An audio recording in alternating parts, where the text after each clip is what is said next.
Alhamdulillahirobbilalamin, kembali lagi di Islami Twinda. Banyak pertanyaan yang kita mau jawab sekarang. Kita kembali lagi ke segmen Tanya Dong Ustadz. Kami semua tanya dong Ustadz.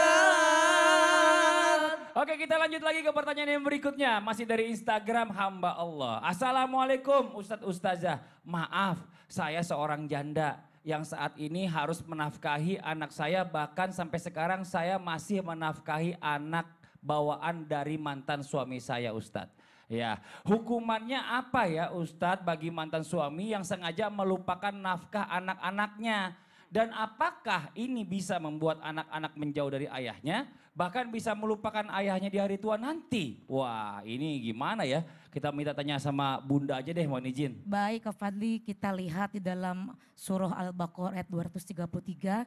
Bismillahirrahmanirrahim.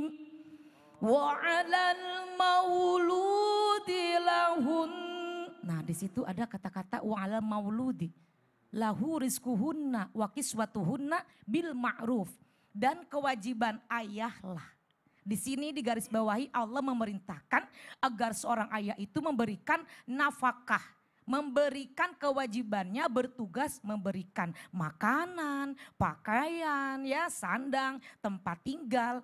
Pertanyaan tadi bagaimana hukumnya seorang ayah itu tidak memberikan kewajiban bahkan melupakan, hukumnya berdosa.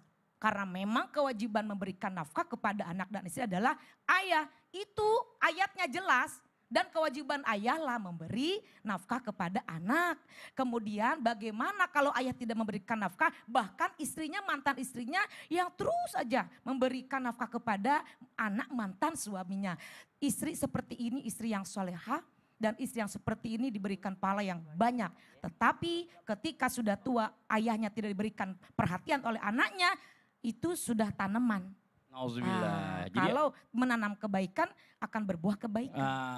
Tapi tetap aja anaknya juga harus berbakti kepada orang tuanya. Betul, ya. Kak. Walaupun orang tuanya gak menafkahi itu dosanya orang tuanya. Biar aja orang tuanya itu yang urusan tangguh. orang tua kepada Allah, tanggung jawab di akhirat. Bener, Masya Allah. Tapi harus tetap berbakti anak. Terima kasih banyak Bunda atas penjelasannya. Sama-sama. Kita masuk lagi ke pertanyaan yang berikutnya ya. Masih dari Instagram Hamba Allah juga. Ini Assalamualaikum Ustadz. Gimana ya cara saya bilang ke mertua saya bahwa saya gajinya tuh pas-pasan. Tapi mertua selalu minta uang jatah bulanan ke saya. Suami saya lagi nggak kerja juga. Makan aja pas-pasan kami Ustadz. Tapi mertua kalau nggak ngasih uang bulanan tuh suka nyindir-nyindir Ustadz. Bahkan ngancem-ngancem suruh pisah saya sama suami saya Ustadz. Nah ini gimana? Ini mertuanya kan dari berarti yang lakinya kan dari suaminya. Kenapa minta jatahnya ke dia yang kerja?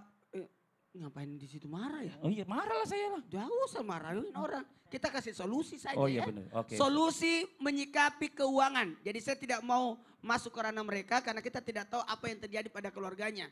Solusi menyikapi keuangan agar bisa berbagi dengan orang tua. Sekali lagi, agar bisa berbagi dengan orang tua.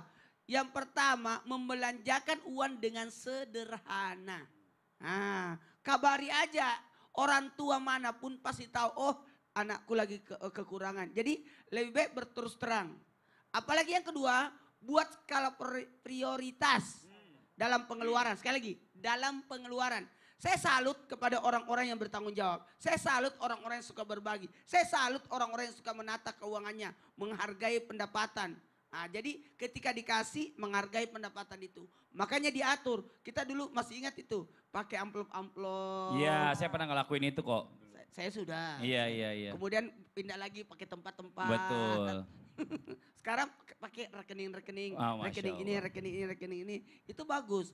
Artinya ada bentuk penghargaan. Sekecil apapun itu dihargai. Kemudian memperbanyak sedekah. Jadi niatkan sebagai sedekah. Supaya tidak terbebani, niatkan atas apa yang kita berikan kepada mertua ataupun orang tua. Niatkan itu adalah sebagai sedekah. Jadi enak.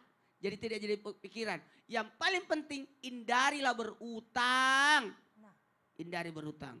Kenapa? Karena itu juga membahayakan. Iya dan juga buat mertuanya juga harus mikir. Ya kan anaknya kan yang laki-laki yang gak kerja. Makanya begini 30% untuk kebutuhan bulanan.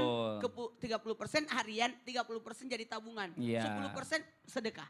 Dan juga buat kita nih pelajaran mungkin buat saya juga, jadi sebagai orang tua jangan berharap juga dari anak. Benar. Itu kan masalah pengabdian. Jadi kalau misal anak terlalu ditargetin kasihan juga. Sedangkan dia juga punya kehidupan ya. Makasih banyak buat yang sudah bertanya ya. Hari ini kita akan mendengarkan kesimpulan dari guru kita Ustadz Syam diiringi dengan doa. Silakan Ustadz Syam. Bismillahirrahmanirrahim. Tabe guru-guruku. Jamaah Islam itu yang dimuliakan Allah Subhanahu wa taala, dari apa yang kita pelajari bagaimana kewajiban suami memberikan nafkah kepada istri dan anak-anaknya serta orang-orang yang berada dalam tanggungannya. Namun ada tips yang luar biasa daripada guru-guru kita ketika kita memberi nafkah, maka harta yang kita keluarkan di jalan Allah, harta yang kita keluarkan untuk rumah-rumah Allah, harta yang kita keluarkan untuk yatim piatu, harta yang kita keluarkan untuk fakir miskin, itu pahalanya kalah dengan harta yang kita keluarkan untuk menafkahi keluarga. Maka subhanallah ketika kita menafkahi keluarga, niatkan itu adalah sedekah. Karena sedekah itu pasti dilipat gandakan oleh Allah Subhanahu wa taala. Kemudian yang kedua, kesimpulan yang kita tarik dari apa yang kita bahas hari ini, maka hendaklah seorang wanita menjadi ahli qanaah, ahli bersyukur. Bagaimana tidak boleh kita membandingkan antara pasangan kita dengan pasangan orang lain. Terlalu banyak bergaul dengan orang yang di atas kita akan membuat kita selalu merasa kurang. Apalagi sampai mempertanyakan nafkah daripada teman-teman kita.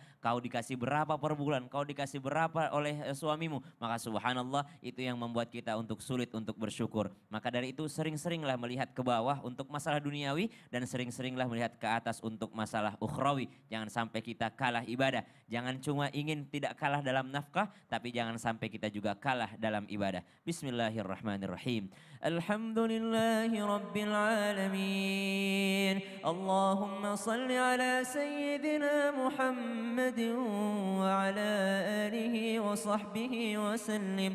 نعوذ بكلمات الله التامات من شر ما خلق اللهم اكفنا بحلالك عن حرامك يا Allah, cukupkan kami dengan yang halal sehingga kami tidak mencari yang haram. Wa aghnina bifadlika amman siwak. Ya Allah, perkaya kami dengan meminta kepadamu sehingga kami tidak meminta selain darimu ya Allah. Rabbana taqabbal minna